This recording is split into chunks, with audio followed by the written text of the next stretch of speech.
Hello, everyone. Welcome to our Student Religious and Secular Leader webinar. So glad that you all could join us today. I know folks are filtering in. And while you do that, I'm going to briefly introduce myself and then introduce our panelists before we get started. So my name is Carr Harkrader. I am the director of the Interfaith Leadership Institute here at IFYC. And many of you have probably seen me on previous webinars over the years. I've been at IFYC for a good number of years now, and I'm so excited to be able to this year move into working more closely on our Interfaith Leadership Institute. For those of you that don't know, our ILI takes place every year, and it gathers students and educators from across the country. This year, just like everything else, we have gone virtual. So I highly encourage you to check that out. It'll be on September 17th, and you can find out more information about that at ifyc.org/ILI. Just have to get in some self-promotion there, or some organizational promotion there. But even more importantly and more exciting for today, I get to co-host this wonderful panel of student leaders from across the country. Before I introduce them, just wanted to give you some context for why we're gathering these students. I think we all realize that going into this fall of the school year is going to be very different than any other fall semester or school year in general that any of us have ever seen in higher education. And here at IFYC, we've certainly been talking with a lot of administrators, a lot of staff, a lot of faculty on campuses across the country, and we've tried to share their insights with you in webinars and resources and on Interfaith America. But we realized we also haven't heard from the student voice on campuses across the country. So we wanted to make time for that to happen today. And that's why we're gathering these students who represent a variety of different worldviews and traditions across the country to talk to you about how they're feeling going into the semester that will be like no other, how their campuses are doing, and what they're thinking about from their own worldview and what's motivating them as they enter this unprecedented time. So without further ado, I want to briefly introduce our guest for today. So I'm going to start, at least I was going to say on my left, but maybe my left is different for everybody else, depending on what your screen looks like. But I'll start on my left with Ella Ramos. She attends the University of Illinois at Chicago, and also is from Chicago originally. So we are both in the same town right now. Ella, glad a fellow Chicagoan is on here. And she is entering her third year at UIC and majoring in biology, and she's very active with some Catholic groups on campus. I'm going to go over on the other side of me virtually to JJ Kapur. He is a student at at Stanford University and is majoring in theater and is originally from Des Moines, Iowa, where I believe he's at right now. So from the Midwest to the Pacific West, he's gone. Thanks. Oh, and I should say, and JJ is active in a lot of different groups on Stanford's campus, including their Sikh student group there. Then our other panelists, we have Sohini Batia. Sohini attends Mount Holyoke College in Massachusetts, hi Sohini, where she will be entering her second year this fall. But right now, she's at home in Tanzania. So Sohini is also an international student and has a lot of interesting thoughts and perspectives on that as well. And also gets the award for at least virtually traveling the most for this webinar. Thank you for attending. I know it's like 9 or 10 o'clock at night over in Tanzania, so we appreciate it, Sohini. And then finally, Bianca Kermani. Hi, Bianca, is a student at UC San Diego in California, although she's originally from Nevada, and I believe you're there right now, Bianca, right? You can not, oh no, you're in San Diego. Oh, great, yeah. I would prefer to, I think, be in San Diego too right now. Yeah, hopefully no one here is from Nevada. I love Nevada too, but a little deserty for me. But Bianca is active in the Hillel at UC San Diego, and she is majoring in linguistics and global health. I should say too, I left out Sohini is majoring in architecture. So those are our panelists for today. We also, as usual, are joined by some backstage helpers from IFYC. So I want to give a shout out to Catherine and Ashley, who are two of our program assistants that are helping with some of our tech needs today. And then also our captioner, Lisa, who is helping with our captioning needs. So thanks to all of them. Well, with all that being said, let's jump right in. I'm so glad that we have such a diverse panel, not just in worldview, but just in the different types of institutions you all attend, and also where you all are from. And so my first question is actually, should be usually a relatively simple one this time of year, but I realize might be a little more complicated this summer going into the fall. I would love if you could just tell us all briefly, what's the current situation with you and your campus? Is your campus planning to come back in the fall, in person, virtual, hybrid, not at all? I would just love a quick round robin of what's the current state of where you are and where your campus is right now. And maybe we can start with how I introduced everyone. So we'll go Ella and then JJ, Sohini, and Bianca. All right, sounds good. So basically, I dorm normally on campus, but this coming fall, since I only have one class in person, I will be continuing virtually from home. So I will be taking classes from the comfort of my own room. But it looks like it's going to be like that for the next 2 semesters, but we'll see. Oh, wow. Thank you. Yeah, so it's, wow, very, just changing constantly. Like, I even wish I could fully answer your Carr right now and tell you this is how it's going to be, but I even don't know myself. It looks like what Stanford is doing is they're having their freshmen and sophomores come back in the fall physically, and they're having their juniors and seniors come back in 2021, so that there aren't all 4 classes at the same time. So since I'm going to be a rising junior, it looks like I will be taking classes online for fall, and then hopefully coming back to campus in January. Okay. Wow. Yeah, that's a good point about even what you know now might change in a week. I feel like that's the case with almost everyone. Sorry to interrupt, Sohini. Mostly same for me. Our school is going hybrid, and they're welcoming first years and sophomores in the fall, but I'm gonna be staying at home anyways. And hopefully they would let me go back in January if things look better. Great. And will you be taking virtual courses then at home in the fall, or? Okay. Thanks. And Bianca. Yeah, so for UCSD, and I think throughout the UC with University of California, we've adopted a hybrid system that I think prioritizes a lot of the first years, and then our lab courses.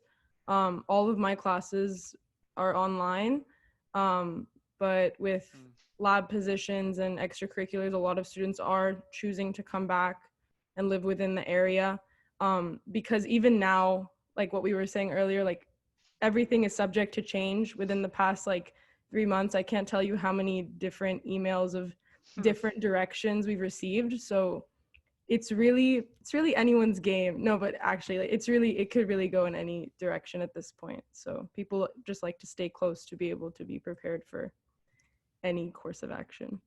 Mm-hmm. I was talking to another student a few weeks ago that I happen to know from some of the work here at IFYC, and they were saying that every day opening their email, it's like, what is it going to be today? It's like roulette, like, oh, we're closed, we're open, we're half open, you're virtual, but you're not. So that makes that feeling that you were saying, Bianca, makes total sense from what I've been hearing too.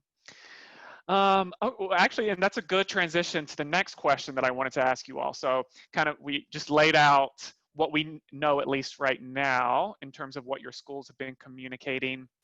But I'm interested in diving a little deeper. So just how are you all as students, as young people, feeling right now? Because you've all been undergraduates during one of the most extraordinary times in American history for numerous reasons, whether it's the coronavirus pandemic, some of the racial justice reckoning that's been going on around the country in a similar time period. You've all been sent home from campus in the spring, and as you all just mentioned, are anticipating an uncertain fall at best. So I'm just wondering, like, how are you personally feeling? Like, what type of emotions, what type of attitude are you bringing towards as we get closer to a fall start date at your different institutions? And maybe I'll start with JJ, and then others can jump in. Yes, thanks, Carr. Gosh, how am I feeling? I think it's changed. It has really changed since I first came home, and home. What a relative term that is. My first year at Stanford, I was really homesick the whole time. I really remember that. Like, I kept thinking about Iowa, and in my second year of Stanford, which is last year, Stanford started to feel like home for me. And right as it was just beginning to become home was when, like, the fishing line came in and just brought me back. And I really left kicking and screaming. I petitioned to stay on campus. I really was not, I did not want to go home. And part of that was I found an intellectual home in the theater community. We had just finished a fantastic play. I felt so nourished by my friends that I was beginning to, like, make on campus. Everything was going so well. And all of a sudden I have to come back to Des Moines. And I would say that first, in March was when I came home. So I'd say March, April, May, those first 2 to 3 months were really tough. And I think I was feeling a lot of stress, a lot of anxiousness, a lot of uncertainty. It was hard for me to accept coming home. And it almost felt in some ways like reversion back to high school, where I felt like it was my senior year, strangely, where I'm in my parents' home in the basement. And it was really weird to think about. But I think now, in this moment right now, I'm feeling a lot more acceptance in being home. I think there's even this surrender. I think I've come to terms with where I am, and I'm starting to make the most of what I've been given, and starting to think about the gratitude of I have a home. With so many of our international students that I'm friends with, they're struggling to even have a home that they can stay in right now. And so I'm feeling more gratitude, and I am honestly right now taking it a day at a time. So that's a little bit of where I am. Yeah. How do others of you feel about that? It sounds like, JJ, you went through some phases once you got home, and you had to be a little bit convinced to even leave campus. I mean, I'm wondering, does that resonate with others, or how have others been feeling at this moment? Oh yeah. So definitely, I a lot of that I could kind of associate with you, JJ, about that. Like, it was really rough. A couple weekends right before school got canceled for me, or shut down, I should say. I had just come back from a retreat with the Catholic Center on campus, and I spent a weekend with around 30 people from the community there. And 30 people that I hadn't known before, and I just got to know them very well over that short weekend. But I just felt like the rug was, yanked from under me right at that moment when school was just announced that it would be canceled. People should go home for an indefinite amount of time. I felt kind of alone at that moment. And then the weeks coming after, it was just like, yay, we get a little vacation, and then it's like, but when is the vacation going to end, And we don't know when we're going to come back. I don't know when I'm going to see my friends again. And it had been especially hard because I had gotten used to, the dorming life, seeing my friends every day, living with my friends, and then being able to, hang out at the Catholic Center, just being able to see those people. So it was hard, and it was definitely an adjustment. Just being around my family every day again, just like you, JJ. But yeah, it's just been a struggle, and now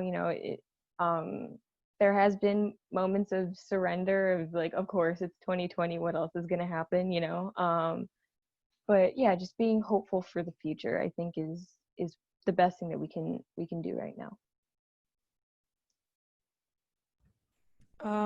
Yeah, if I could just chime in, like what JJ and Ella were saying, like on the dot, it's not to be dramatic, but it's been incredibly trying on mental health.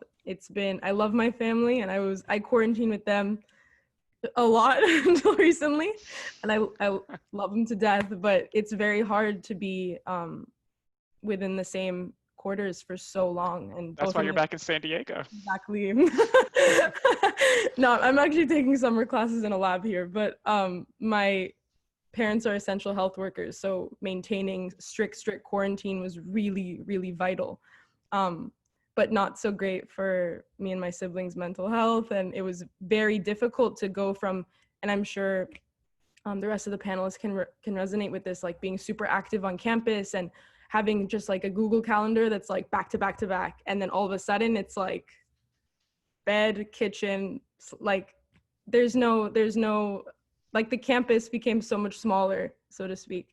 But I also, like with what JJ was saying, like I felt a lot of gratitude, and I felt almost that I matured so much within these past few months that I feel like my priorities shifted. I feel that especially as a global health student, like what a time to be a global health student and to be able to learn from these things. But on the other hand, like it's comforting to know that everybody lost something from this. Everybody is missing out on something. Like weddings have been canceled. I know a lot of our Jewish events surround having large amounts of people, and that had to be completely compromised. And like our Passover Seder was like nothing I had ever experienced before.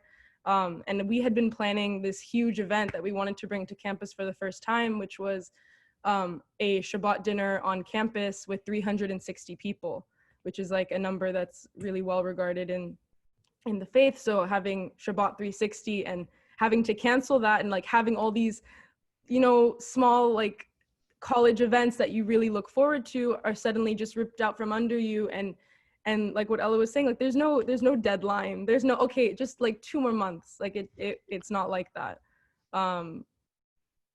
But definitely like the way I think about things and the way I think about society and priorities and gratitude and family and all of that is very, very different than the way I thought about them in February or March. So I've gained a lot.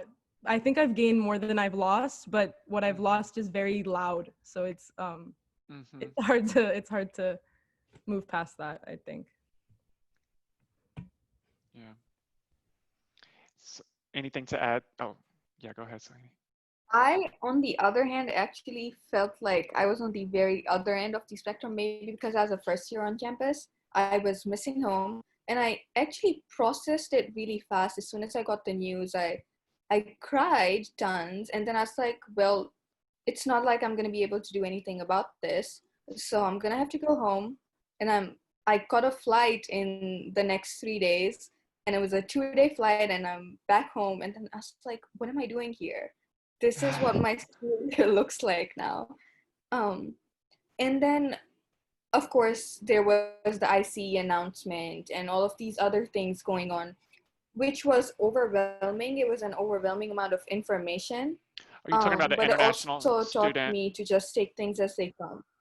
Right. And when you say ICE, you're talking about the Yeah. international student rule that when was almost a month ago, Yeah. I guess now, Mhm. that they put out and then revoked, right? Yeah. Mm-hmm. And yeah, it go ahead. just taught me to, I guess, take things as they come in and not plan too ahead, maybe. Yeah. Yeah.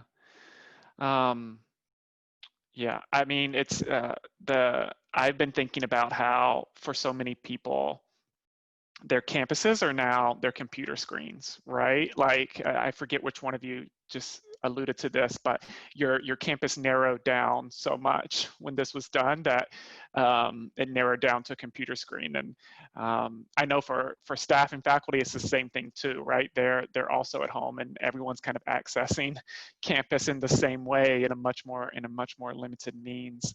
And I really, one of the things that I responded to, which I want to actually draw my next question from, is something that Bianca said about kind of the intangible, well, they're tangible activities, but the intangible things that you're missing from being on campus, and how to recreate those in a virtual way, if it's even possible. And what Bianca was saying about, I think you were talking about Passover this year and the Seder you were planning on having. I would love to just hear more about what kind of things like that are you thinking about for the fall?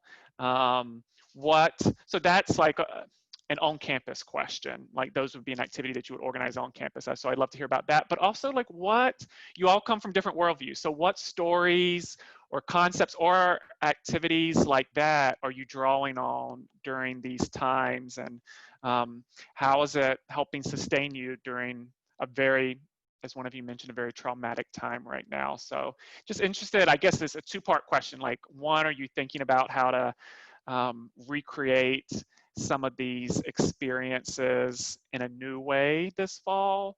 And then also what from your tradition are you drawing on during this time? And you can answer both or either. And maybe I'll start with Bianca actually, since you were just mentioning the Passover. I'm wondering what you're thinking about going into especially the fall, which I know has a number of big Jewish holidays coming up. Yeah, like fall, we have 4 holidays back to back within 1 month. It's a lot. But it's also very challenging because a lot of our holidays require us to be off of technology, which can be very isolating. I was actually just speaking with my rabbi about this week, that like what is going to happen for holidays like our New Year, like Rosh Hashanah and Yom Kippur, these holidays that require us to be off of technology, but are also so connected to practicing these holidays with the community. And like even the talk of like, oh, what if we had wait lists for Shabbat dinner and only 10 people can come each week? And like, or if we rented out one of the plazas on campus and had everybody 6 feet apart for prayer. Like, this is all very unprecedented, and there's like finding a source in a text to be able to find an answer is all very, very interpretive. So it's really, really interesting to see how like we're kind of being, like, so to speak, we're being thrown into hot water to try and figure out how to deal with things that have been practiced for thousands of years, and now all of a sudden we don't know how to practice them almost. But it's really difficult. I think both with Hillel and Chabad, which is our more observant group on campus, we've maintained a lot of Zoom conversations, maintained a lot of Zoom like hangouts, but also being on a computer for a class and hanging out and even like Netflix and relaxing time can be exhausting. I know my eyes are not happy after these few months, but I think with going back to what you said with the holidays, definitely making huge adjustments to be able to still maintain these practices without completely just writing it off. But with the help of like campuses and being able to have that administrative assistance with ensuring that these student activities can continue, I think that's vital to ensuring that they'll actually carry out too.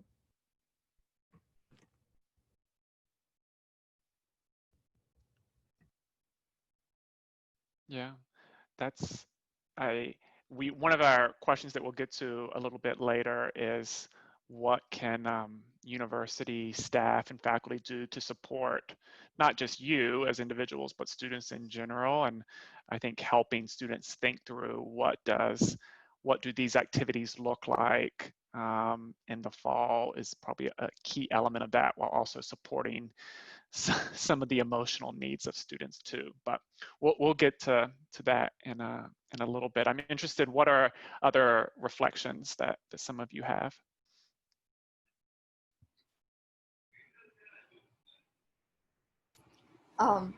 So just like Bianca said, I think we held on, the interfaith community on campus held on to the virtual spaces we had because we could not be together in the physical space. Because this was our one social activity that we could do and talk to each other and be there for each other in this time. Especially, I think for us, I'm part of Shri, which is the Hindu group on campus, and I think for us it was a very talking space. We were not necessarily just talking about faith, but in relation to culture, since Hinduism is tied in very deeply and rooted in culture. Um, this made me realize that faith groups can help students emotionally and mentally because you're giving them a space and giving them a meaning in this time. So we're hoping that we can continue that for the fall, and hopefully the fact that we're virtual will actually encourage students to participate and interact more. Yeah, for sure. The thing about this whole pandemic is that, this is the first time in a while that everyone is experiencing the exact same thing.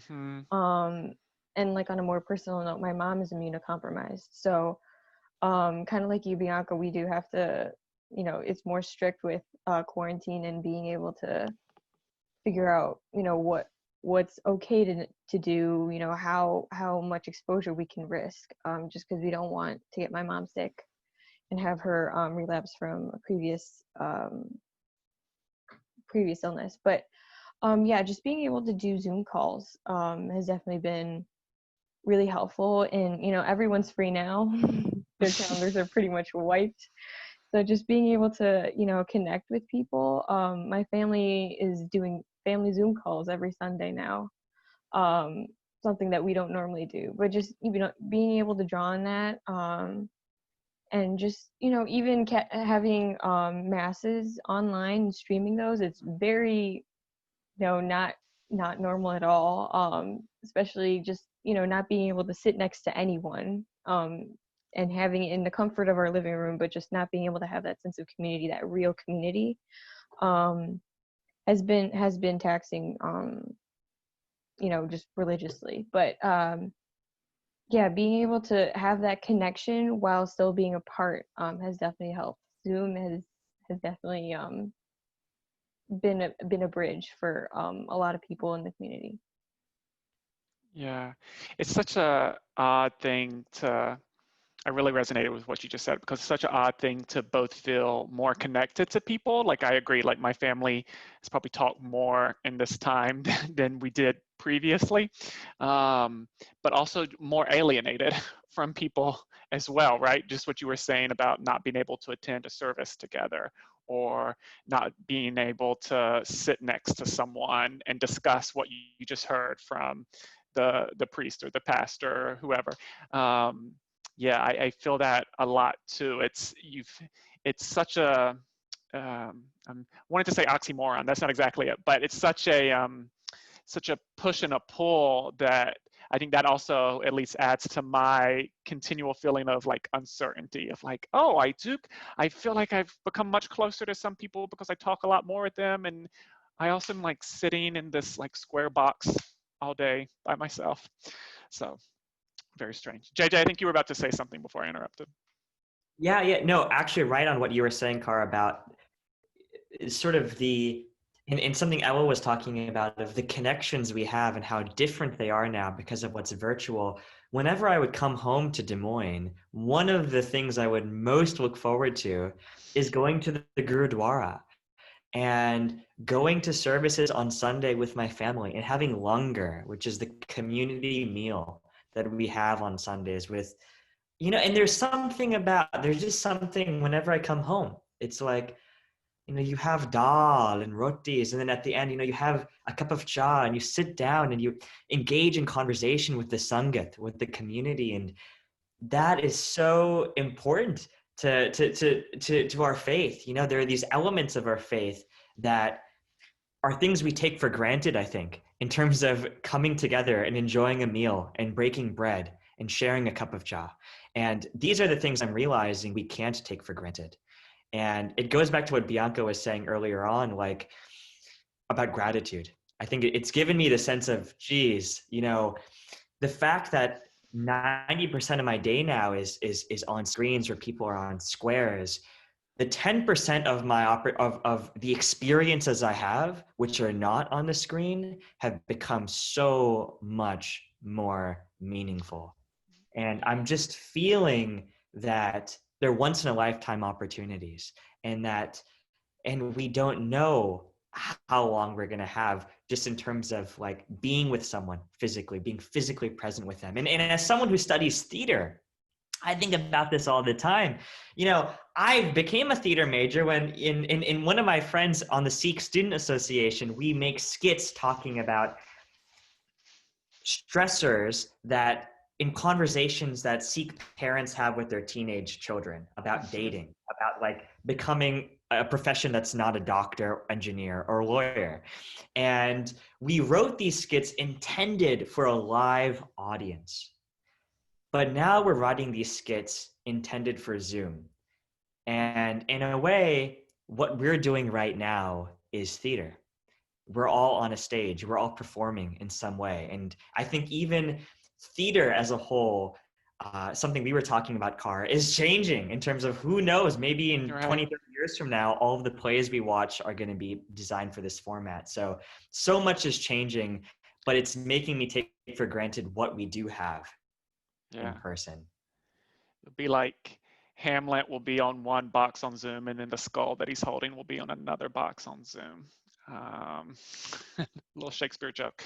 But actually, I loved all of those comments. And one of the things I'm taking away from that too, and I don't want to make too big a stretch between like a college community and a religious or a worldview or a secular community, but I think so much of what we are still connected to are, you know, we can all still study at home, we can all still read, we can all still do certain things that go along with the academic experience or the more intellectual part of a religious experience or a secular experience. But what I think a lot of people are missing and having to recreate is the communal aspect, which is actually what keeps a lot of people, and maybe I'm speaking for myself, but what keeps a lot of people within a certain worldview community is the communal aspect of being around others, sharing holidays, sharing, being able to process emotions through being in community with one another. That's the part that can be recreated in part, and other aspects just can't be recreated, at least yet. So, and I think that's the same on a college campus as well. There are some things that you can try to recreate in Zoom, and maybe they're even better than being in person, or have more positives in some cases. But then there's just some things that you can't do, and I hear people struggling with that a lot. I have 2 or 3 more questions for you all, but I also want to encourage our folks that are watching the webinar to put in their questions in the Q&A, because we're going to make some time for that in just a few minutes. So if you do have questions for our students or for myself, feel free to go ahead and start plopping that in the Q&A, and I'll read those out in a little bit of time. My next question for you all actually touches on some things that you've already alluded to, but we have a lot of staff watching this webinar. We have a lot of faculty watching this webinar. We have a lot of people that just work on campuses watching this webinar. What would you tell them to think about in terms of how they can support you, meaning not you in particular necessarily, but you as a student, the student community, when they come back in whatever form they come back in the fall? Because I know that they are trying to figure out the best use of their role too, in this new world that we live in. And I know they're interested in like, what do students need right now? So are there any particular things for them to focus on, or themes for them to think about? I know, Bianca, you alluded to a lot of this time is messing with people's mental health. So I think that would certainly be one. And we can talk more about that. But what would you tell people? You have this platform. What would you tell people to think about in terms of supporting students in the fall? This is something that I thought about even last spring, like the last half of spring, whatever we had the semester. And I think it's very easy to get lost in these boxes that we talked about. And when we're physically in a physical space, we have this personal connection, which we lose when we're virtual.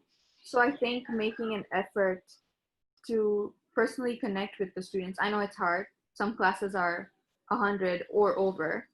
But if a student reaches out to you in particular, take the time to connect with them, because it means a lot to the students. That's a great point. Yeah, Sohini, I can piggyback on that. I was originally in a Spanish class right as school got canceled, or yeah, it got shut down. And I was struggling with this one project for the Spanish class. And I reached out to the teacher asking, a clarifying question. And then she answered the question. She was very prompt in answering the question, but she's like, just checking in with you. How are you doing? And it was the simplest thing that my instructor could have done, but she really was genuinely, and she followed up after I answered, just saying, this is really hard, but, if you really need, anything, just let me know. Because I think she was feeling just as isolated as I was at that moment, but she genuinely cared, just to see how I was doing. She wanted to get, not enough people were reaching out to her as students about, what they were struggling with course-wise, how, midterms or even finals were going. She just didn't seem like she was getting the heads up, just because, right at around March, April, that's when teachers started getting overloaded with all these things on how to proceed with their own courses, and just a bunch of like news updates. But yeah, like Sohini said, it is hard, but if a student does reach out, maybe just check in to see how they're doing. Obviously you can't send a blast email to 300 students if you have a lecture that big, but yeah, being able to check in and maintaining those personal connections, I definitely back that up. Yeah. Piggybacking off of what Ella was saying now, in addition to checking in, I think my biggest issue that I realized with my school was that a lot of lectures were recycled. So they would take their podcasts from past quarters and then not be able to, like, there was no interaction. There was I was taking 5 classes in my spring quarter, and all 5 of them were recorded by the very end, whether that was because of, like racist interruptions that forced them to only go on to record it, or just pure like convenience for the professor and the TAs. But it really, I never realized how much I need to talk to my instructor to be able to really grasp the information. And then I think most of my classes also resonated with that. And then next thing I knew, there were like 150 people at office hours. And it was just the same thing. Like I never got to ask any questions. So maybe providing more time for there to be one-on-one time, and whether it's more convenient for professors to have those recorded lectures, sure. But we're like, humans are social creatures, and I love talking, as you might have noticed, and I need to be able to have those conversations with my instructors as well as my administration. And this has been a very overwhelming time aside from COVID. So students did need a lot of support mental health wise, based on, the current events that are going on in this country, and the feelings that different student orgs and students just as individuals were feeling. So yeah, definitely just more making the effort to go beyond just an official email blast and treating students like people and not just having that formal relationship, I guess. Yeah. I mean, echoing what everyone is saying, it's one of those things where I think the most important thing is showing us that we matter. We matter to the school. And I think what was really difficult when our administration made the decision about international students and then very fortunately rescinded it, I think for so many of my friends, and I'm not an international student, but I still took it so personally of like, that was a very, very explicit sign to tell all of those individuals that they don't matter. And I'm glad that our university, and especially my university, came in and said, like, you do matter. And as students, we're going to fight this decision that our administration has made. And fortunately, that's what happened. And so I think during this difficult time, how can a school show that their students matter is also, tying into especially what Ella was mentioning, being open and being accessible to really support them, which means like having office hours and having an opportunity to meet one-on-one with a student, or even changing the grading schema where if a student is really struggling and they can't do this final project or they can't take this test at this exact time, being open to saying, you know what, all of your learning does not culminate in this one exam or this one project, but I recognize that you're dealing with a lot right now. And I guess flexibility is something that really would go above and beyond and has for many of my professors. Yeah, excellent points all around, I think. And that last point about demonstrating that you as students matter is really critical, because sometimes I know that you all probably feel you're the last to know about the decisions that happen and the least involved in those decisions on your campus. And so whether it's reaching out to individuals or just paying more attention to the student voice, that's something I really echo. Let's jump straight to, we've been getting a lot of great questions from our audience out there. Thank you for that. Let's start with Ellie Thompson. Ellie, thank you for attending out from Utah. She asked, what are some ways that you're thinking about incorporating racial reconciliation in any of your interfaith events or any of your worldview events in your particular tradition? How are you, and I'll even broaden that question out a little bit. How are you anticipating race being addressed on your campus? Have there been particular incidents around race on your campus this summer or in the past that you believe will have an impact going into the fall? Obviously, the whole country has been focused on this summer as well in numerous ways. It's been interesting to see how it plays out in different sectors of American life, the reckoning with America's history with race. So I'm just interested, what are some ways that your campus or your work on campus is going to be addressing racial reconciliation?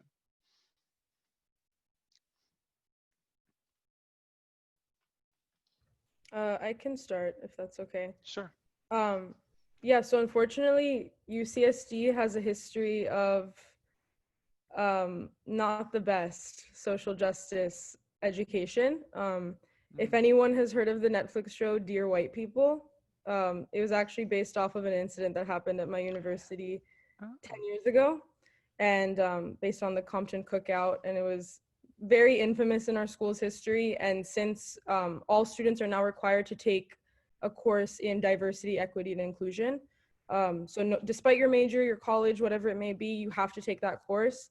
And in terms of social justice, we have a vice chancellor just for diversity, equity, and inclusion that actually, like, she makes her way to the resource centers and to the different student organizations to be able to really have that one-on-one connection. And like, it's something that I'm really grateful for, to be able to have that administrative, I don't want to say attention, but like what JJ was saying, like like they see me as a student, they see my fellow students, and more than just a hi bye. Like she asks, how are you doing, how have you been? I think with the situations on campus, even though no one has been on campus, I went running on campus, and the amount of art that I saw, the amount of just like demonstrations that even though no one was there, they made it present that these social justice issues are still a campus conversation. And it was very symbolic to see that. Yeah, I think definitely my professors, for one, were very understanding with changing grading schema, allowing extensions, because this was an issue that hit a lot of people in a home way, which was very hard for them to be able to balance everything. But there needs to be more dialogue and conversation, and really using the campus environment as a space of intellect, as a space to be able to have that exchange of dialogue, to further education as one. And like that's the whole point of a university. So just to be able to facilitate those conversations, I think in any place, whether that's STEM, I think STEM really, really needs it, and I'm sure Ella can agree with that.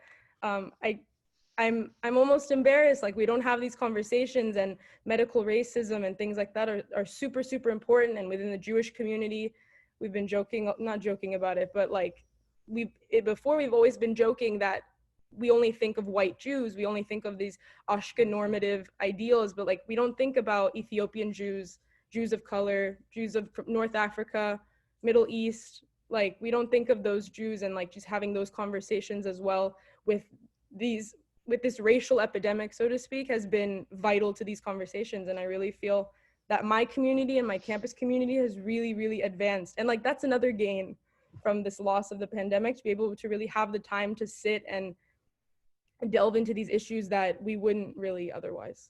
Right, that you could brush off, or it would Exactly. be in front of you for a day and then something else happened. And yeah. For sure. Anyone else want to add on to that question? Yeah, so it's funny because just a couple weeks ago, my best friend participated in a panel a lot like this one, but it was for UIC, and it was just like the east and west side of campus, just having a dialogue on the past events that happened in early June. But you know what was interesting about this panel was that it was mostly students who were speaking. And a lot of staff and instructors were in attendance, but a lot of students as well were there. But they mostly were just speaking about how, you know, administration needs to do better. All these students were there to, you know, have their voice be heard. And, you know, being a person of color, it is very important to be able to have that opportunity, you know, and not to be cynical, but, you know, not being sure on whether or not those things are actually going to be taken into account is kind of scary. But being able to have that platform in the first place and being heard, a lot like Bianca was saying, just letting us be seen as people, and you know, let administration know how we're feeling, and how isolated sometimes we feel just due to, you know, prejudice and racism has been pretty impactful. And just being able to, yeah, just let them know, you know, this is how we're feeling and we're scared, and on top of that we're dealing with a pandemic, you know, just a lot of things stacking up. But being able to, yeah, say something has definitely been very meaningful. Great. Thank you for sharing that.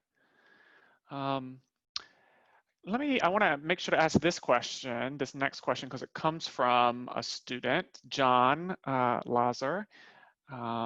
John is a rising junior, and he asks, what kind of skill sets do you think will be most important for student leaders going into the fall? Are there certain skills that you see kind of rising in importance going into the fall? Are there other skills that you wish you had more of a strength in, that you want to work on going into the fall?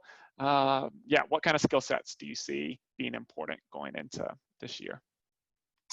That's a phenomenal question. And I think the ability to listen has increasingly become, I think, one of the most important skills any of us can have. And just turn on any news channel now and listen to, as a former speech and debate kid, it pains me when I see a debate nowadays and it doesn't sound as if anyone is listening, or at least listening from their heart, embodied listening. I think we're listening to respond. We're not listening to feel. And I think that is something I'm constantly trying to work on and invaluable.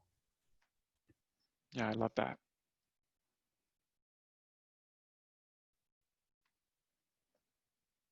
Anyone else have a thought on skills?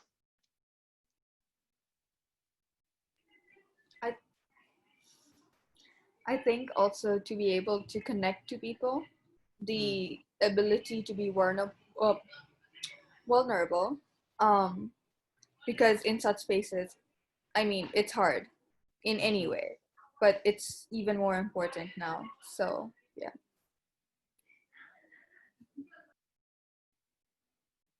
And Ella, were you going to say something? Oh no, she took the words right She out of my mouth. Yep. Thank you. Let's see here. I'm going to combine two questions for this next one. They're two different ones, but they're kind of on a similar theme. So I'll just read them both out and then go from there. So one, and this is from, sorry, scrolling up, Marcus White, are religious and spiritual student organizations collaborating in this remote/virtual environment? If not, why not? And if so, how? So again, I think Marcus is asking, are religious and spiritual student organizations like a Newman group, like a Hillel, like a Muslim Student Association, are they collaborating right now virtually? So hold that.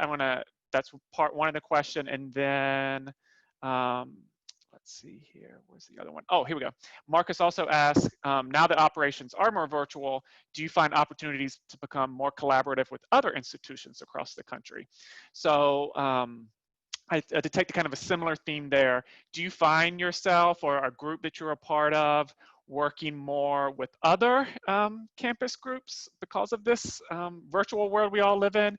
And then part two is, have you found yourself maybe like working with the Hillel at another institution that you previously would not have been able to collaborate with, or working with the working with the InterVarsity at another institution that you hadn't been able to collaborate with? So you can answer either or one of those questions. So thinking of interfaith collaborations, we're definitely doing those. We had them before as well. We've just shifted more virtual. It's not the same, but we've got to do with it. We have interfaith lunches, which are not lunches anymore. But we have speakers from different interfaith backgrounds who come over, and we talked about social justice and service in relation to faith groups or non-faith-based work. And then we also have theology, which is what it sounds like. It's theology, but with D, and it's just a relaxing place for people of different faith to come together and engage in religious literacy.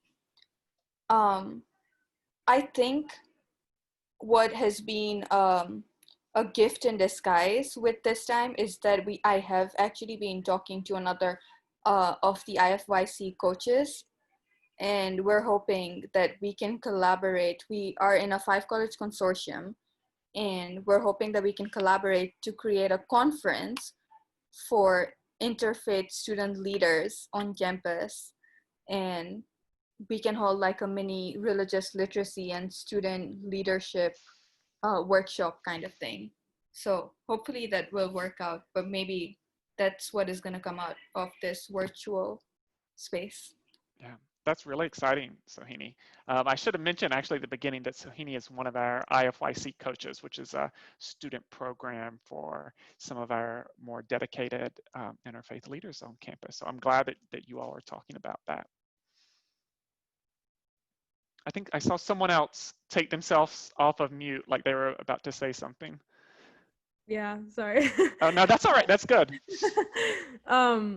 With the other part of the question, I think the amount of Facebook groups that have risen at the start of this pandemic, Hillels and Chabad houses all across the country, Canada, Israel, the UK, are like everyone is just meeting and talking to each other and having to create, like I've had study groups with people from Connecticut, like Oh, studying the same kinds of things, and like being able to, we invite them to our student org events that they've come to. A dating app has arisen for people to be able to find their Corona cutie. It's like a Jewish oh. dating app. Through Facebook. So I think, yeah, like I think Hillel has really taken advantage of that. We've done a lot of speaker events that are both relevant to Jewish life, to Israel, to Corona in general, and just talking about like different advancements that have been made in different fields in response to the pandemic, which has been really nice as a student. So I would say that like there's definitely been an expansion of horizons for those student orgs. Yeah. Great. Thanks to both of you. So we're almost at the end, and I wanted to end the webinar on at least, I don't know if I can say positive note, but at least a forward-looking, helpful note. And I'd love to hear just very short from each of you. If you were talking to another student right now, which actually you are, but pretend like you're talking to another student on your campus or going to a campus, what's one thing that you would think about that would comfort them right now, or to look forward to for the school year, that will, as we've all discussed, will be quite uncertain going forward? So what's one piece of advice or piece of comfort, or just how to find the Corona cutie that will reassure them during this time? And I'll start, maybe I'll start with Sohini. We'll go from there. Sohini's like, why do you have to start with me? So I was still thinking, Okay. but I think I'll just say what is on my head, and this might be a little different than the usual positive note. But Great. I am a big believer in things happen for a reason. I think that passes across all people, and I think that this has happened to us for a reason. All of these things that are happening, be it racial justice or the pandemic, we're being given time to reflect on ourselves and our society. And I think we should just take it on a positive note and make the best of what we have. And if you think positively, you manifest it, you will get it. So, got this. Thank you. Maybe I'll go to Bianca next. Well, how can I follow that? I just think I keep trying to remind myself that this can't last forever, and I know. Or can it? No, no, we're not thinking that way, Carr. That's the point.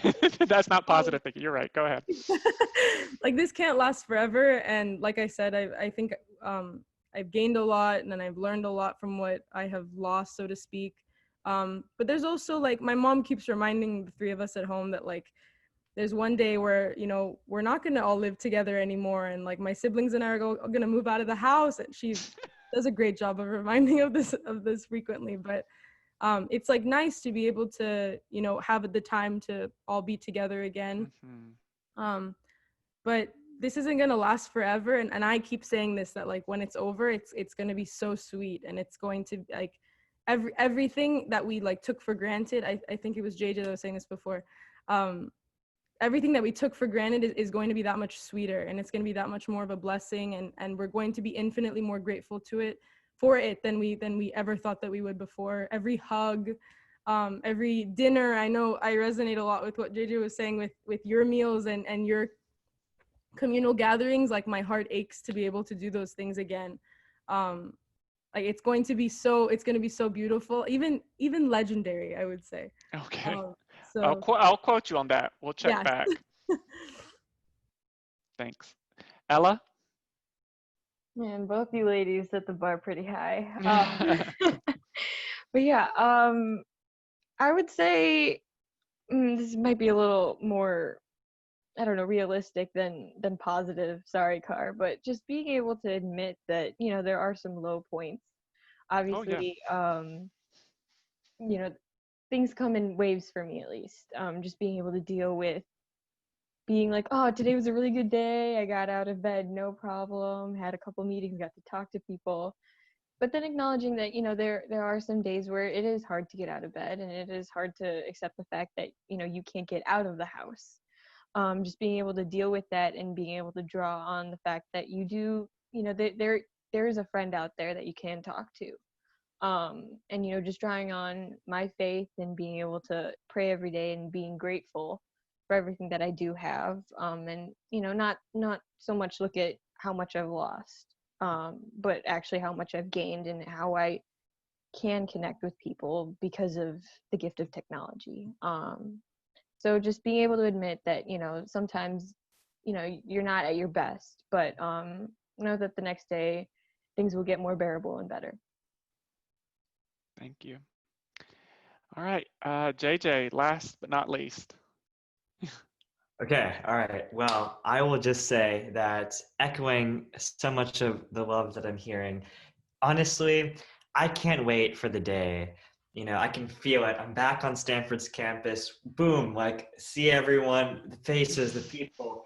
And I don't know, I feel like a freshman again. And I think there's this like beginner's mind that I think Bianca was talking about that we're all gonna have. Like the jadedness and the cynicism just kind of, and it's just like, wow, oh my gosh, a hug, a handshake, wow. And so I'm just stoked is the word. Great. I think that's a wonderful note to end on. I want to give you all like virtual high fives or hugs or handshakes. So I'll do that right now.